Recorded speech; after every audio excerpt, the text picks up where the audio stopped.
नमस्कार। मैं हूं उदय भगत और आप देख रहे हैं यूएनएन। जैसा कि आपने हेडिंग में देखा, मैंने लिखा है आखिर बदनाम तो होना है भोजपुरी को ही। आखिर भोजपुरी को ही बदनाम होना है। जी हां, मैं उन पहलुओं में बात करूंगा जिसके कारण भोजपुरी को टारगेट किया जाता है, भोजपुरी को बदनाम किया जाता है। अभी कुछ दिन पहले आपने देखा होगा राज कुंद्रा वाला केस, शिल्पा शेट्टी के अरबपति पति, जी हाँ अरबपति पति पोर्न फिल्म बनाने के आरोप में अरेस्ट हुए हैं। उनका जाल मुंबई से लेकर लंदन तक फैला हुआ था। काफ़ी सारा डिटेल है उनके बारे में पुलिस के पास, जो किस तरह वो ऐप के लिए फिल्म बनाते थे, किस स्तर की फिल्म होती थी वो, यानी कहा जाए पूरी तरह से पोर्न फिल्म होती थी वो। अब इसमें एक मजे की बात यह है, अगर आप शूटिंग के लिए कोई लोकेशन बुक करते हैं, आपको शूटिंग फिल्म का नाम, प्रोडक्शन हाउस का नाम, डायरेक्टर का नाम लिखवाना पड़ता है, यानी किस प्रोडक्शन की फिल्म है, फिल्म की भाषा क्या है और डायरेक्टर कौन है। आपको जानकर आश्चर्य होगा, राज कुंद्रा के जितनी फिल्म की शूटिंग हुई है, उसने जो भी लोकेशन बुक किया, वो लोकेशन भोजपुरी फिल्म के नाम पे बुक था।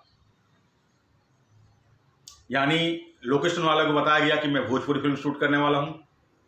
प्रोडक्शन हाउस कोई भी था, कुछ भी रख ले नाम, क्योंकि वो चेक तो करते नहीं है, वहां से नाम लिखवाना होता है। यानी भोजपुरी फिल्म के नाम पर बंगलो बुक करते थे। और ये हकीकत भी है, आप हिंदी फिल्म के नाम पे जिस बंगलों का रेट आपका 50,000 पर डे है, वो भोजपुरी के नाम पे 2-4-5 हज़ार कम कर देते हैं वो लोग। और अभी लॉकडाउन चल रहा है, शूटिंग बंद है, उनको पैसा चाहिए। मड आइलैंड अगर आप कभी गए होंगे, घूमने के होंगे, तो आपको दिख जाएगा दोनों तरफ से बंगलो बने हुए हैं, काफ़ी सारे बंगले हैं जहाँ फिल्मों की शूटिंग होती है। और उस 5 किलोमीटर एरिया में कम से कम 50 लॉज होंगे। जी हाँ, यहाँ सिर्फ अय्याशी होती है। जंगल में जहाँ आबादी नहीं है, बीच में सिर्फ 3 गांव है, मतलब मड जेट्टी से लेके आपको मलाड फायर ब्रिगेड तक सिर्फ 3 गांव है। वहाँ 3 छोटा सा मार्केट है। एक अच्छा मार्केट है मड जेट्टी के पास, जिसको मड मार्केट बोलते हैं, वो ठीक ठाक बाजार है।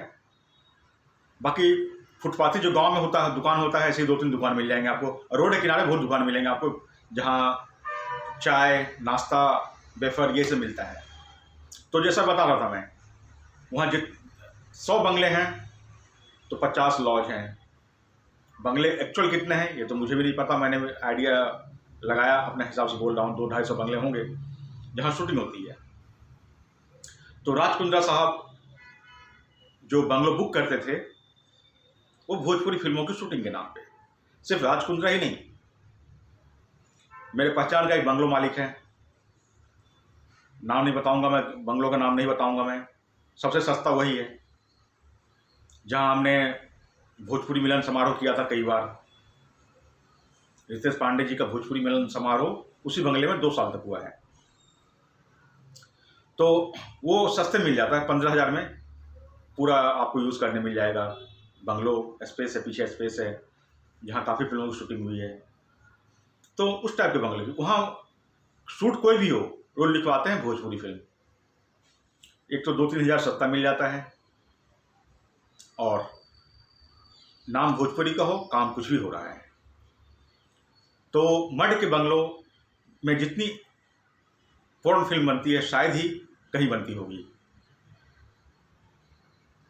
ये मैं इसलिए कह रहा हूँ क्योंकि एक तो लोकेशन शहर से दूर है, सुनसान है, किसी का आना जाना लगा रहता नहीं है। लॉज जितने बने हुए हैं सब लीगल लॉज हैं, सब लोकल पुलिस स्टेशन के मिले वगैरह से चलते हैं। जी हाँ, कम से कम 50 लॉज तो मैंने देखे होंगे, रोड के किनारे मिल जाएंगे। और वो लॉज में वो लोग वहाँ ठहरने क्यों जाएंगे, आप समझ सकते हैं क्यों जाते हैं ठहरने के लिए। तो खैर, मैं बोल रहा था बदनाम तो आखिर भोजपुरी को ही होना है। इससे मैंने सिर्फ एक उदाहरण दिया आपको, और भी कई उदाहरण हैं। आज से 4 साल 5 साल पहले जब एबीपी न्यूज़ नहीं, स्टार न्यूज़ था, तो सुबह सुबह मैं न्यूज़ देख रहा था, तो सुमित अवस्थी जी थे, न्यूज़ पढ़ रहे थे भोजपुरी अभिनेत्री देह व्यापार में लिप्त अरेस्ट हुई नागपुर में।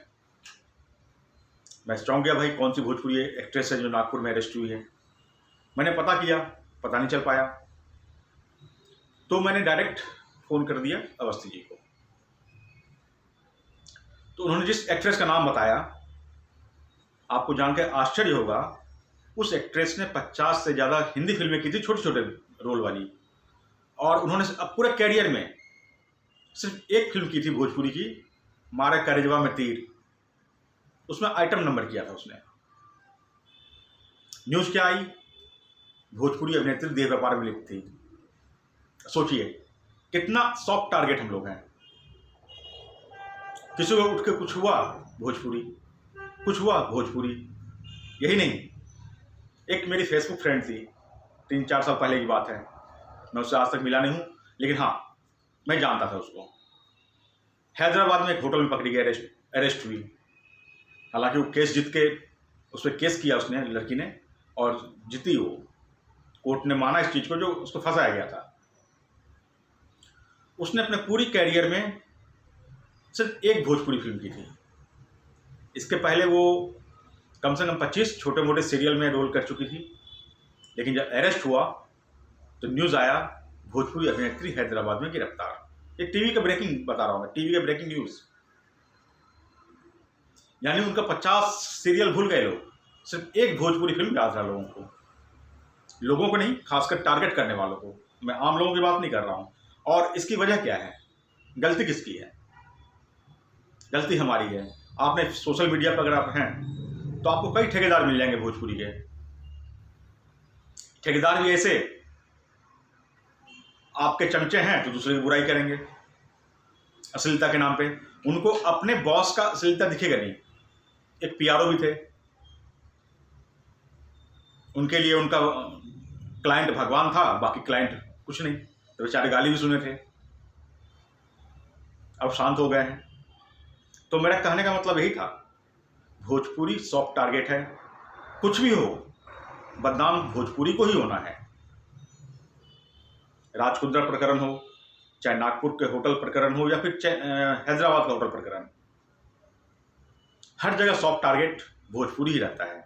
और उसकी वजह है, छोटी सी इंडस्ट्री है, हमारे आर्टिस्टों में कोई एकजुटता नहीं है। सबने कुछ चमचे पाल रखे हैं, उनके चमचे उसी हिसाब से चलते हैं जो वो बॉस आदेश देते हैं। और फेसबुक पे हो, इंस्टाग्राम पे हो, चाहे यूट्यूब पे, आजकल तो यूट्यूब बहुत हो गया है, सबके 10 चमचों ने अपना अलग अलग चैनल खोल लिया है और अपने बॉस के अलावा सबकी बुराई। तो मेरा कहने का मतलब यही था, मामला कुछ भी हो, बदनाम भोजपुरी को ही होना है। तो कल एक और ऐसे सब्जेक्ट के साथ हम आएंगे आपके साथ। तब तक के लिए धन्यवाद।